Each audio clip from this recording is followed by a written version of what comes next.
Hola, ¿qué tal? Buenos días. Otra vez aquí reunidos para contarles.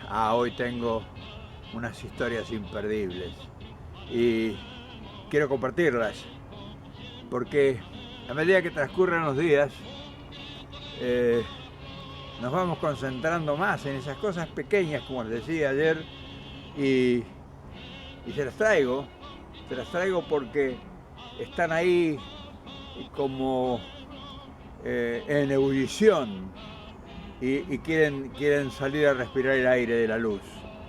Así que te las voy a traer hoy otras más para que en este rincón afloren esas memorias.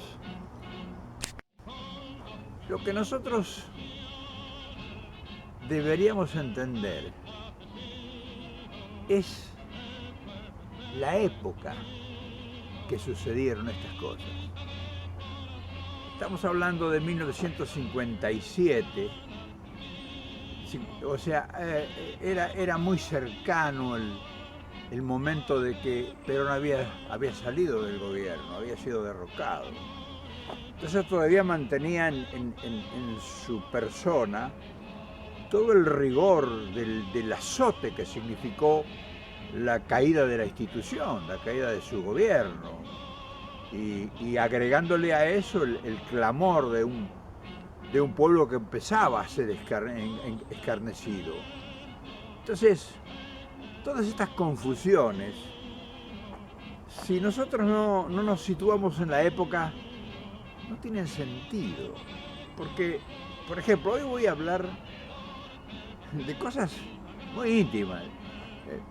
Debido como ya les dije, yo era un muchacho que salí ocasionalmente de mi barrio, de Lanús, y fui a llevarle una inquietud de un montón de gente que estaba detrás mío, que no tuvo las agallas o no diría las agallas, sería de mucha petulancia de mi parte, que no tuvo las posibilidades de hacer ese viaje para ir a ver a Perón y llevarle los problemas para buscar directivas. Entonces, yo me encuentro como peludo de regalo en la intimidad de Perón. O sea, ubíquense, por favor, eh, ese muchacho de barrio sin ese roce social de la dimensión del personaje que yo estaba abordando. Entonces, mis improntas eran primarias, primitivas, era la reacción de la impronta. Y eso significaba que cometiera un montón de torpezas. Yo fui muy torpe en esa época. Por ejemplo, un día estábamos como yo les conté, en esa intimidad que quedábamos en la mañana solos con el general, que fueron muchos días. Y en uno de esos improntas se me ocurrió decirle, general, ¿por qué dicen que usted era masón? Me miró, me dijo, largó la carcajada. Y dice, vea hijo, para mí eso de ser masón es como si me dijeran que soy hincha de Boca, no tiene ninguna importancia. Lo que hay que ver es lo que significa y esa paciencia que tenía para explicar las cosas. Perón, cuando él suponía con razón que para mí no era fácil entenderlo eso. Dice, vea hijo, hay muchos intereses acá en todo esto en juego. No se olvide, dice, que participó la iglesia, la oligarquía ganadera argentina, los intereses internacionales que yo estaba afectando, el contexto de la posguerra mundial, que Rusia quería penetrar en el continente. Entonces era un montón de situaciones. Entonces yo era un tipo que no les convenía. Por eso había que destruir toda la estructura del aparato que nosotros habíamos conformado. Y dentro de esa planificación que estos bárbaros, siempre decían lo mismo, que estos bárbaros tenían, convinieron que también esto de afectarme a mí, diciéndome que era masón, echándome la culpa que quemamos las iglesias, en fin, conformaron toda una cosa. Como yo suelo decirle a los muchachos, me trabajaron en la calle. Y trabajar en la calle significa que si le matan a un agente de policía, en donde todo está aparentemente en calma y en paz, quiere decir que hay un movimiento sordo que está actuando para generar una desestabilización de los gobiernos. Entonces ese trabajo de la calle implicó que dijeran que yo quemé las iglesias, que yo reprimía, que lo nuestro era una dictadura, en fin, todas esas barbaridades que argumentaron contra nuestra acción de gobierno. Y eso de que yo era masón era una de ellas. Esa destemplada conducta mía, esa barbaridad en movimiento, diría yo, me llevó a hacer a muchas imprudencias con el general. Dentro de esas charlas matinales que solíamos tener, que fueron varias y que fueron varios días, y vienen al recuerdo, a propósito de ese día que le pregunté de si él era masón. Después le dije, después de que me explicó eso, dije, porque también dicen que usted es espiritista. Y dice, vea hijo, se puso serio. Vea, los espiritistas son muy buena gente. Dice, no, dice, se han dicho, dice, muchas cosas de mí, dice, pero le voy a decir algo para que quizá usted no lo sepa, dice.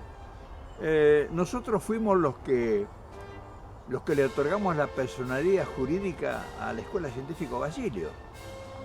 Dice, como somos un pueblo, dice, multicultural, y no, dice, nosotros cometimos algunos errores al principio. Dice, claro, él le hablaba ya desde el resentimiento del error de que la iglesia se había rebelado contra su gobierno. O sea, la iglesia ya estaba activamente participando ya abiertamente como un partido político contra Perón. Se había unido a la izquierda, se había unido a la extrema derecha, en fin, vociferaban desde el púlpito contra Perón y claro, él indiscutiblemente estaría resentido. Por eso abrió un abanico a los bautistas, esas iglesias bautistas o no sé cómo le llaman, no sé, que no son católicos, le otorgó personería a los espiritistas, en fin, trató de abrir, quiso separar, después ya esto es otra historia, pero quiso separar en los últimos tiempos, separar a la iglesia del Estado, porque él decía, y eso me lo dijo esos días, dice, la iglesia, dice, recibía y ahora actualmente es igual, recibía, dice, una ayuda del gobierno, dice, recibía, dice, muchísimo dinero. Entonces un día me viene con la propuesta de que querían crear un partido político, la Democracia Cristiana, que a su vez era un movimiento internacional que se estaba gestando desde Italia para anteponerlo, de acuerdo a las estrategias de la posguerra, contra el avance de los rusos, o sea, del comunismo. O sea, la Democracia Cristiana nace como una cuña frente al avance del accionar de los rusos, del comunismo y demás. Entonces la Democracia Cristiana quiere insertarse en la Argentina y piden personalidad jurídica para operar. Entonces Perón dice, bueno, yo se la doy, no hay ningún problema. Eso me lo contó él. Yo le doy, no hay ningún problema, le otorgamos la personalidad jurídica al Partido Demócrata Cristiano, pero le retiramos las subvenciones del Estado, porque nosotros no le vamos a financiar la política que ellos van a hacer contra el gobierno. Si quieren hacer política, si quieren dejar de participar en el culto, en la religión, en lo que su mandato, dice, nosotros se lo aceptamos, no hay ningún problema. Pero eso sí, le vamos a retirar las subvenciones. No lo vamos a financiar políticamente. Todas esas historias conformaban esas mañanas. Entonces, eso dice, vea, volviendo al tema de los espiritistas, dice, vea, en el mundo hay mucha gente muy importante que participa del espiritismo y son gente honorable, dice que tendrán sus razones. Yo que no participo ni conozco el tema, lo menos que debo hacer es respetarlos. Pero yo no tengo nada que ver con eso. Entonces fíjense qué pequeños detalles van conformando la figura de ese hombre, de ese personaje desconocido en la intimidad. Pero tengo la última perla que les voy a contar ahora. Y esta sí que es determinante. ¿Qué habría en su interior, en su mentalidad interior? ¿Cuáles serían sus creencias? Porque había una cosa muy curiosa en Perón. Yo nunca le oí tutear a nadie, nunca le oí decir malas palabras, y yo nunca le oí nombrar a Dios. Él hablaba de la providencia. Siempre que se refería a lo supremo, hablaba de la providencia. Pero bueno, esto es otra cosa. Y esto, más que formar parte del relato, diríamos, entra en la intimidad del general. Esa parte sagrada de todo ser humano que es la intimidad, que es el dormitorio, donde uno sueña, donde uno duerme, donde uno descansa.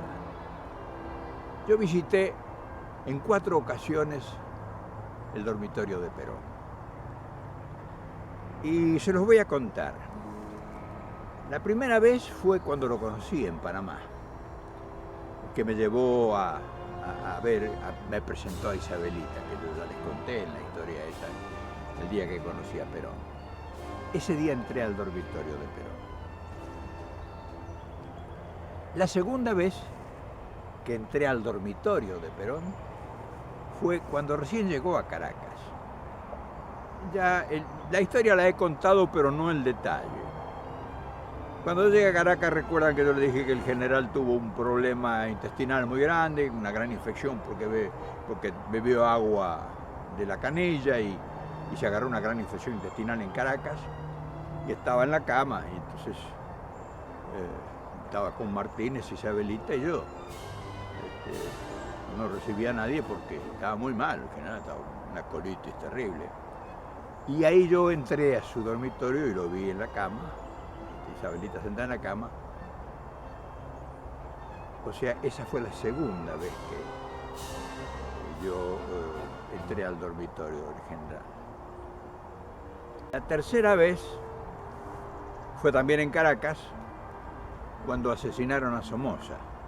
Yo les llevé la noticia, yo iba en la tarde esa para el Jos Marie, el departamento de él, y estaban voceando los vendedores de diario el asesinato de Somoza, y entonces compré el diario. Y claro, en aquellos tiempos no había tanta información como hay ahora, televisión, radio y todo. El general no sabía nada. Cuando yo llego le dijo, ¿se enteró? Y le muestro el diario. Se quedó de una pieza. Entonces, en fin, comentó la gentileza que tenía Somoza con él. En fin, yo todo un panegírico de Somoza. Me dijo, véngase. Y me llevó al dormitorio, no sé por qué razón. Agarró de la mesita de luz una lapicera y un papel ahí y redactó un telegrama para tachito para el hijo de Somoza, diciendo, este crimen no debe quedar impune, y no sé, algunas cosas más. Pero recuerdo, este crimen no debe quedar impune. Y me dice, por favor, me hace el favor, me lo va y me lo pone al correo. En aquel tiempo, los telegramas había que ir al correo a mandar. Dice, quiero mandarlo ya. Dice, sí, general, no importa. Esa fue la tercera vez que entré yo al dormitorio. Y la cuarta vez, y esto fue pero muy importante, ocurrió en Santo Domingo, en el Hotel Paz.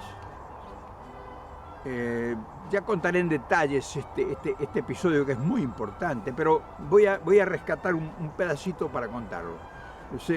Estábamos en la reunión, ya se iba a firmar el pacto con Frondizi.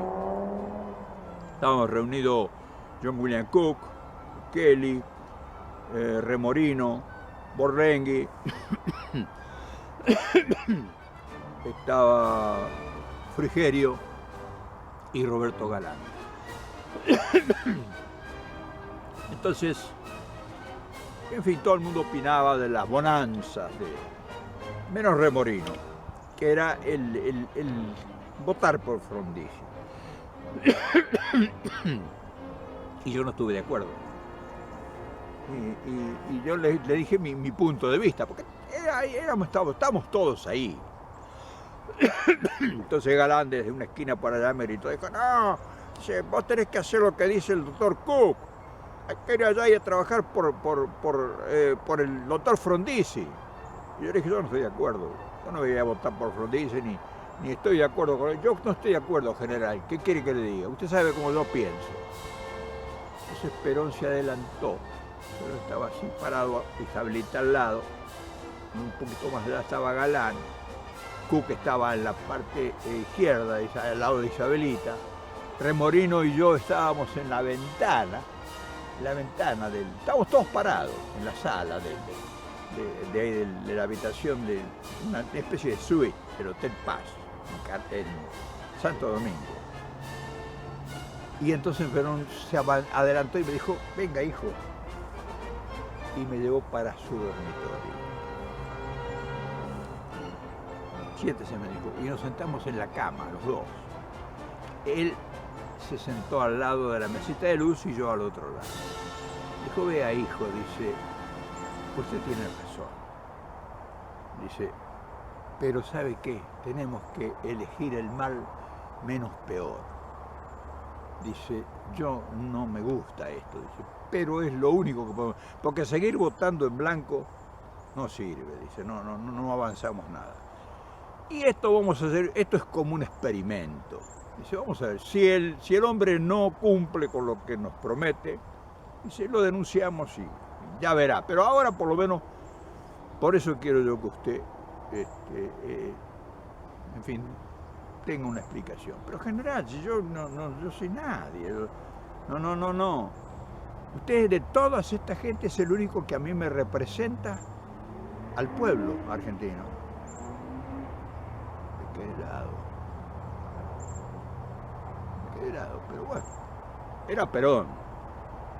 Yo un perejil que nunca me las creí, así que bueno, lo acepté. Pero acá viene el tema de por qué 4 veces penetré en la intimidad de Perón y qué deduzco, qué rescato de esas 4 veces. Una cosa importante, siempre en la parte derecha de la cama, en la mesa de luz, que era la de Perón, estaba la foto de Evita y una imagen de este tamaño de la Virgen de Luján. En los 4 lugares que yo visité a Perón, en la parte más íntima que pueda tener un ser humano, que es su dormitorio, tenía esas 2 imágenes en su mesa de luz. No sé cuántos argentinos habrá que habrán visto lo que vieron estos ojos. Y eso no tiene explicación. Yo no tengo palabras que puedan tener la capacidad para definir la importancia del significado. Solamente se los relato cómo los viví, cómo los sentí y cómo lo siento hoy, a casi 55 años de ocurridos los hechos. Gracias.